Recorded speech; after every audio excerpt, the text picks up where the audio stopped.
బొమ్మరిల్లు, పరుగు, ఏ film by Arvind వీటన్నిటికి assistant డైరెక్టర్గా పనిచేశాను. ఈ క్వాలిటీలోనే ఉంటే బెటర్ అనుకుని నేను పెట్టానండి. అది ఎందుకు పెట్టాము అంటే అదొక ప్యాషన్. ఆ డబ్బు వస్తుందా లేదా అని నేను ఎప్పుడూ ఆలోచించలేదు. థ్యాంక్ యూ అన్న, వచ్చినందుకు మీకు చేతులు జోడించి నమస్కరిస్తున్నాను. ఈ 23 ఇన్నాళ్ళు సప్తగిరి ఒక కమెడియన్గా చూశారు. జీవితంలో మరో మెట్టు ఎక్కుదామని ఆత్మవిశ్వాసంతో అడిగేస్తున్నాను. దానికి మీ సపోర్ట్ ఎప్పుడు ఉంటుందని కోరుకుంటున్నాను. థ్యాంక్ యూ అన్న.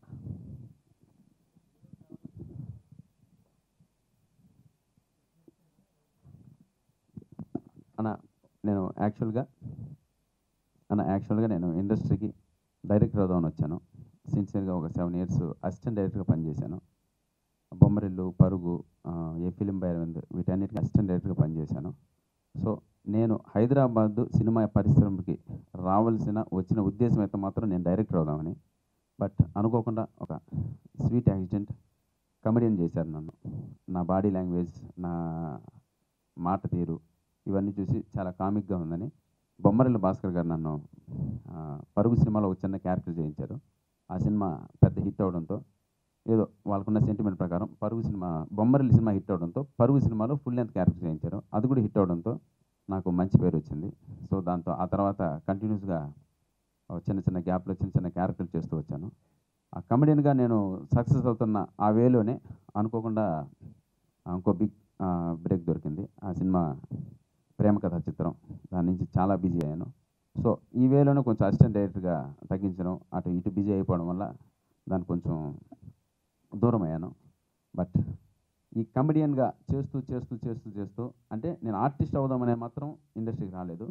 బట్ అనుకోకుండా వచ్చిన అవకాశంలో ఈ కమెడియన్గా చేస్తూ నాకే తెలియని ఒక చిన్న మొనాటమి వచ్చింది.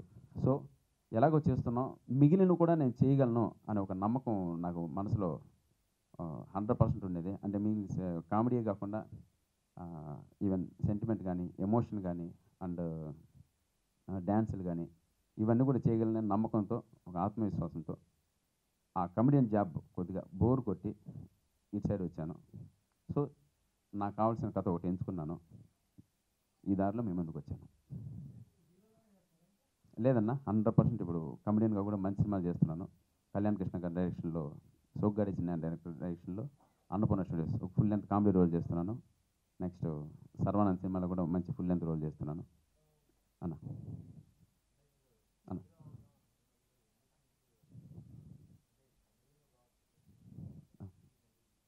ప్రతి ఒక్కరు అన్నారన్న, ఆ విషయం అయితే అన్నారు.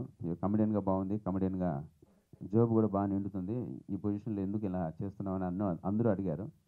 కాకపోతే జాబ్ అయితే నిండుతుంది కానివ్వండి, జాబ్ సాటిస్ఫాక్షన్ అయితే లేదన్న 100%. ఏదో ఒక మెకానికల్ లైఫ్ అయిపోయింది.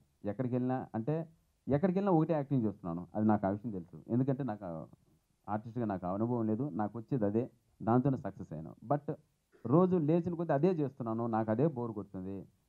డబ్బులు వస్తున్నాయి కదా అని ఒక సాటిస్ఫాక్షన్ కనపోయింది. బట్ ఈ క్రమంలోనే ఒక 7 years అసిస్టెంట్ డైరెక్టర్ నేను పనిచేశాను.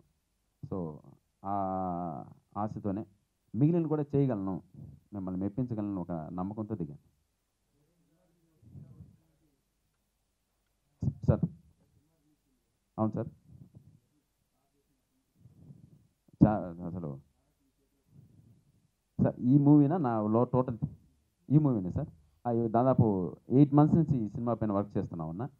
100% అంటే అంతకుముందున్న అంటే మా డైరెక్టర్ కానివ్వండి, మా ప్రొడ్యూసర్ కానివ్వండి, నీ పైన ఇంత బడ్జెట్ పెడుతున్నాం, బట్ మాకు 100% ఇంతకుముందు మేము చూసిన సప్తగిరి ఈ సినిమాలో చూడకూడదు, దానికోసం స్క్రిప్ట్ రెడీ చేశాను. నేను కూడా దాంట్లో 100% స్క్రిప్ట్లో ఇన్వాల్వ్ అయినాను.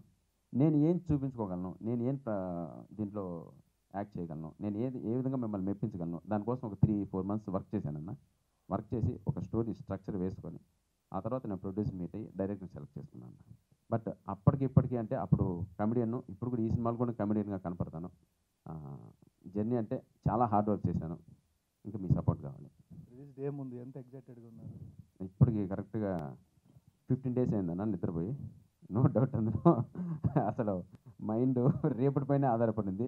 అంటే కంటెంట్ అయితే స్ట్రాంగ్గా ఉంది కానీ బట్ చాలా తెలియని టెన్షన్లో ఉన్నాను. చూద్దాం, గాడ్ బ్లెస్. రేపు ఎవరెవరిని మీరు ఇన్వైట్ చేస్తున్నారు మీ సినిమా చూడడానికి? అన్న నేనే దేవుడి దగ్గరికి వెళ్తున్నాను మళ్ళీ రేపు తిరుమలకి. ఇంకా ప్రజలు చూడడం ఇంకా అందరూ చూడాల్సిన అందరూ చూశారు, నా ఫ్రెండ్స్ అందరూ చూశారు, మీరు కూడా సాంగ్స్ చూశారు. అవునన్నా, పవన్ పవన్ సార్ రేపు వస్తున్నారని తెలిసింది. బట్ రిలీజ్ తర్వాతే చూపిద్దాం అనుకుంటున్నాం అన్న. ఇన్ని గెటప్లు చూపించడానికి కథలో అంత స్కోప్ ఉంటుందా? ఉంటుందన్న, పక్కా ఉంటుంది. అది 100% స్కోప్ ఉంటుంది. మ్యాటర్ ఏంటంటే స్టోరీ రివీల్ చేయమని ఒక చిన్న పాయింట్ చెప్తాను. మా ఫాదర్ కానిస్టేబుల్, నేను సినిమాలోకి వెళ్ళాలని ఆశ. లేదు నువ్వు ఐఏఎస్ అవ్వు, ఐపీఎస్ అవ్వు అంటుంటాడు. ఆయన మాత్రం కానిస్టేబుల్, నేను మాత్రం ఐఏఎస్ అయిపోవాలి. ఇది స్వార్థం నాన్న అనేది. నాకు ఏది ఇష్టమో దాంట్లో ఎదగినవండి. అంటే ఏంటో నువ్వు ఎదిగేది అన్నప్పుడు నేను మామూలుగా ఒక సినిమాలో వెళ్ళాలని ఒక తపన పడే ఒక కుర్రాడికి కనపడతాను. సో ఆ క్రమంలోనే గెటప్స్ గెటప్స్ అన్న. ముఖ్యంగా పరశురాముడి గెటప్ చాలా వైబ్రెంట్గా. అవును, అది అది చాలా బాగుంటుందన్న. దానికోసం చాలా ఖర్చు పెట్టారు మా ప్రొడ్యూసర్ గారు. అది నా ఇంట్రో సీన్. చాలా బాగా ఖర్చు పెట్టారు. నేను యాక్చువల్గా సార్ అది ఒక వీధి నాటకంలో చేద్దాం సార్, సరిపోద్ది, నేను డైలాగ్స్ బాగా చెప్తాను అంటే, లేదు లేదు ఇది దానికి ఒక యాంబియన్స్ క్రియేట్ చేయాలి, నువ్వు డైలాగులు అంత అద్భుతంగా నన్ను మెప్పించాలని చెప్తున్నావు, ప్రజలు కూడా 100% మెచ్చుకుంటారు నిన్ను, దానికి ఒక యాంబియన్స్ క్రియేట్ చేద్దాం. First introduction favourite scene. ఆ సీన్ గురించి యాజ్ ఇట్ ఈస్ తను చెప్పినట్టుగా ఒక వీధి నాటకం లాగా ఒక చిన్న ఆర్టిస్ట్ లాగా చేద్దామని అనుకున్నాడు. But it is my insist అంటే మళ్ళీ ఒక మిథిలా నగరాన్ని ఎస్టాబ్లిష్ చేయగలిగి రాముడికి పరశురాముడికి జరిగిన సంవాదాన్ని నిజంగా మన కళ్ళకట్టుగా అనిపించేలా అనే ఉద్దేశంతో తను చేసాం. దాదాపు 250 మంది సురభి ఆర్టిస్టులను దాంట్లో వాడుకోవడం జరిగింది. మళ్ళీ ఒక 100 ఆర్టిస్టులను మనం ఆడాం. 50 మెంబర్స్ 50 days సీసీ వర్క్ చేస్తే మొత్తం కాన్సెప్ట్ వచ్చింది. అది ఖచ్చితంగా అందరినీ మెప్పిస్తుందని ఆశిస్తున్నాం. సప్తగిరి గారు అన్నా అన్నా ఉంటుందన్నా, ఒక 6 minutes 7 minutes ఉంటుంది. లేదు అది మీరు చెప్పాలి. రేపు నేను ఏదో చేశాను, బోర్ కొడుతున్నా లేదా మీరు చెప్తే దానికోసం వెయిటింగ్. అవును sir.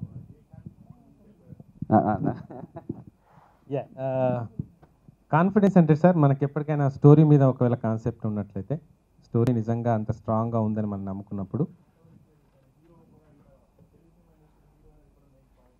Yes even I accept అండి. కాకపోతే దీంట్లో ఏంటంటే ఒక డాక్టర్ రవికిరణ్ తీస్తున్న మూవీ, డాక్టర్ రవికిరణ్గా నేను నా ఫీల్డ్లో మంచి క్వాలిటీగా ఉండిపోయాను. నా సినిమా ఈ క్వాలిటీలోనే ఉంటే బెటర్ అనుకుని నేను పెట్టానండి. అది ఎందుకు పెట్టాము అంటే అదొక ప్యాషన్. ఆ డబ్బు వస్తుందా లేదా అని నేను ఎప్పుడూ ఆలోచించలేదు. ఒక మంచి సినిమాని మనం తీయగలగాలి. ఒక డాక్టర్ గారి సినిమా మనం చూసినప్పుడు ఆ క్వాలిటీ కనబడుతుంది. అండ్ అన్నింటికీ మించి ఆత్మసంతృప్తి అండి. అంతకు మించి నేనేం చెప్పలేను. ఆయన ఏ రోజు ఇన్సిస్ట్ చేయలేదు, but still I went for that అండి.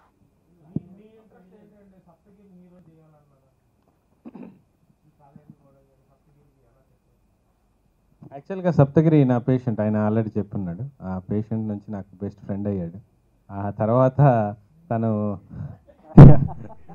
నేను ట్రీట్మెంట్ చేసిన తర్వాత is my become a best friend. మాది ఒక 4 years 3 years నుంచి ఉన్న జర్నీ అండి.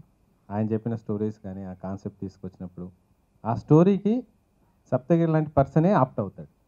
ఆ లో ప్రొఫైల్ నుండి ఆ కానిస్టేబుల్ లెవెల్కి నేను ఏ పెద్ద స్టార్ని ఊహించుకోలేను. అలా మనం సెట్ చేయడం కూడా కష్టం. ఇంకోటి ఏంటంటే సప్తగిరిని ఒక హీరోగా ఇంట్రడ్యూస్ చేయడంలో ఏంటంటే నాకు ఒక వైట్ పేపర్. సప్తగిరి ఎలా చేసినా ఏ లెవెల్కి చేసినా పబ్లిక్ నుంచి యాక్సెప్టెన్స్ వస్తుందని ఒక ఉద్దేశం అయితే ఉండింది. అండ్ సాధ్యమైనంత వరకు వాల్యూస్ కట్టుబడి ఈ సినిమాని అయితే తీయగలిగాం. దాంట్లో మాత్రం నాకు అది సాటిస్ఫాక్షన్ అయితే ఉంది సార్. డిస్ట్రిబ్యూటర్స్ కేఎఫ్సి వాళ్ళకి మేము చేసిన తర్వాత 478 కాల్స్ వచ్చాయండి డిస్ట్రిబ్యూటర్స్ నుంచి. They literally fight for it. మాకెందుకు ఈ సినిమా ఇవ్వరు, మేము చేసుకుంటాం. కాకపోతే నా కాన్సెప్ట్ ఏంది ఉండిందంటే, ఏదైనా ఒక ప్రాజెక్ట్ మనం స్టార్ట్ చేసినప్పుడు స్టార్టింగ్ టు ఎండ్ మనం చూసుకోవాలి. ప్రతి డెప్త్ మనకు తెలియగలిగితేనే నెక్స్ట్ సినిమాలో నేను ముందుకెళ్ళగలను అన్న ఒకే ఒక ఉద్దేశంతో నేను అది ఎవరికి ఇవ్వలేదండి, ఓన్ రిలీజ్. రెండోది ఏంటంటే, మీరే అన్నారు సప్తగిరి మీద ఇంత ప్రాజెక్ట్ పెట్టాం, బడ్జెట్ పెట్టాం, సినిమా బాగుంది, ఎక్సలెంట్గా ఉంది, ప్రాబ్లం లేదు. కానీ రేపేమైనా ఏదైనా అయితే డిస్ట్రిబ్యూటర్స్ నష్టపోకూడదు. మనం ఏంటో ప్రూవ్ అయిన తర్వాత మనం రేపన్నాడు ఏదైనా మాట్లాడినా దానికి ఒక వాల్యూ ఉంటుంది. ఈ కష్టమో నష్టమో ఏదైనా సరే అది నేను భరించడం బాగుంటుందనే ఉద్దేశంతో మాత్రమే నేను వాళ్ళకి ఇవ్వలేదు. కానీ నెక్స్ట్ మూవీ ఒకవేళ నిజంగా నేను చేయగలిగితే మాత్రం ఖచ్చితంగా వాళ్ళకి ఇవ్వడానికి మేము ప్రయత్నం చేస్తాం.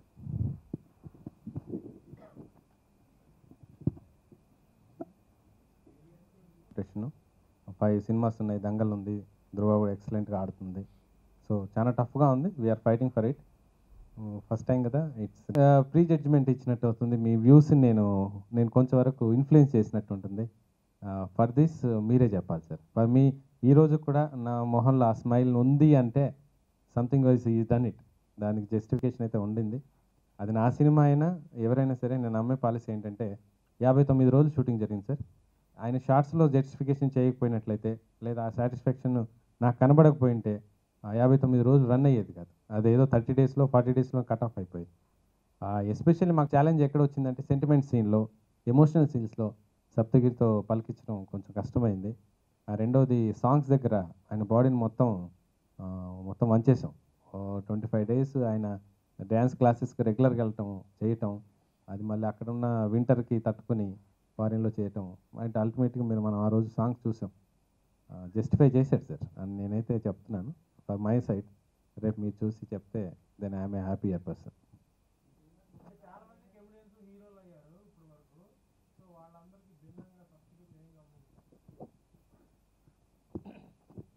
అందరూ మహానటులే, ఎవరిని కామెంట్ చేయడానికి ఏం లేదు. కాకపోతే ఏంటంటే నా ఫ్రెండ్ నేను ఒకటి సప్తగిరిలో భిన్నాంగేలు అయితే చేయగలిగాడని నమ్మకం నాకు వచ్చింది. ఒక సెంటిమెంట్ పలికించగలడు, కామెడీ అయితే ఆయన సిగ్నేచర్ మార్క్, డ్యాన్స్ చేయగలిగాడు, సీరియస్ యాక్షన్ చెప్పాడు, అండ్ గంభీరమైన వాక్యాలు చెప్పాడు. క్రోధం అంటే దాదాపు నవరసాలు అయితే పలికించడానికి ప్రయత్నం చేశాడండి. సాధ్యమైనంత దాంట్లో సక్సెస్ అయ్యాడని నేను అనుకుంటున్నాను.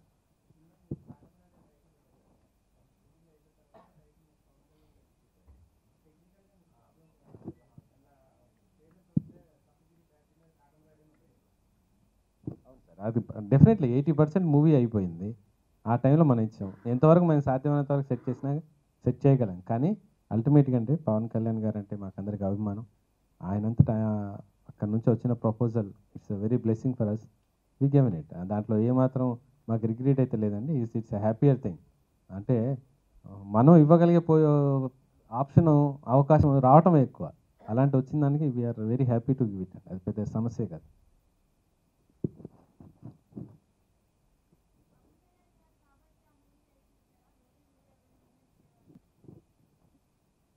యా